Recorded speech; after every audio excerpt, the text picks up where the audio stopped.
नमस्कार। नया गीत लेके फिर से हाजिर बने। रोज सबके आशीर्वाद के कामना बा। वीडियो के लाइक करी, कमेंट करी कैसा लागल है। चैनल पर अगर हमारा नया बने तो चैनल के सब्सक्राइब जरूर करी, बेल आइकन प्रेस कर दी, ऑल पर क्लिक करी। जब भी वीडियो रही हमारे सबसे पहले वीडियो पहुंची। आई आज की डेट के फैशन के देखते हुए एगो लड़का का एक जानी के समझावता का कहता कि तोहर देख पहिरावा हो तोहर देख पहिरावा लइका बोलिए दी है धावा। अरे करा से नीमन पेन्हल, हे करा से नीमन पेन्हल, छोड़ जालीदार तू मुघार रही तू, हो मुघार रही तू। काहे के से नोहरा छिपवलू, तू भला ही कुमार रही तू। काहे के से नोहरा छिपवलू, तू भला ही कुमार रही तू। काहे के पहले सेनुर बीच में लगावल जात रहे तो होत रहे कि पत्ती के बीच हृदय में रखल जाला, अब सेनुर साइड में लगावल जाता। उहे लइकवा कहता कि तोहर देख पहिरावा लइका बोलिए दी है धावा। हो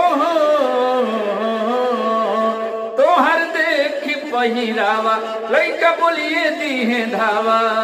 एक से नीमन पेढ़ल, एक से नीमन पेढ़ल, छोड़ जालीदार तू मुघार रही तू, तू मुघार रही तू।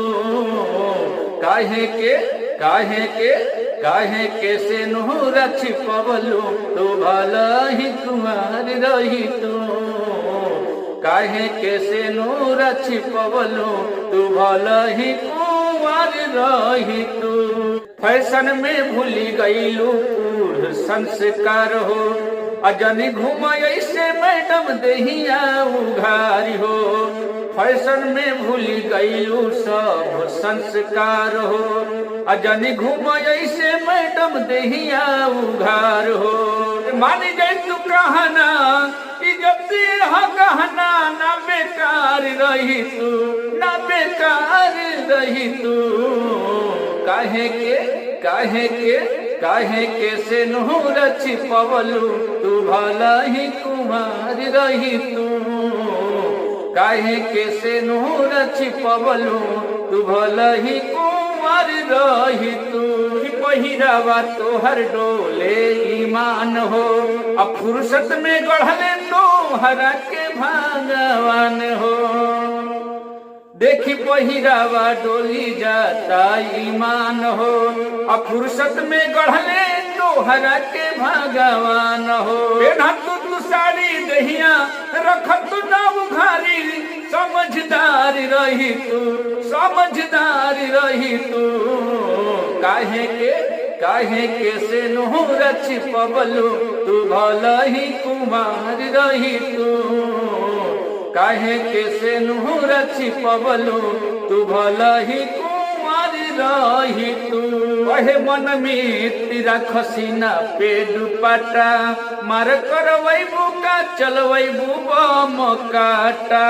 कहे मन में तेरा खसीना पे दुपट्टा, मार करवैबू का चलवैबू बम काटा।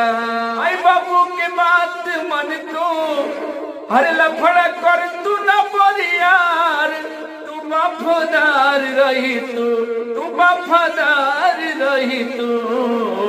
काहे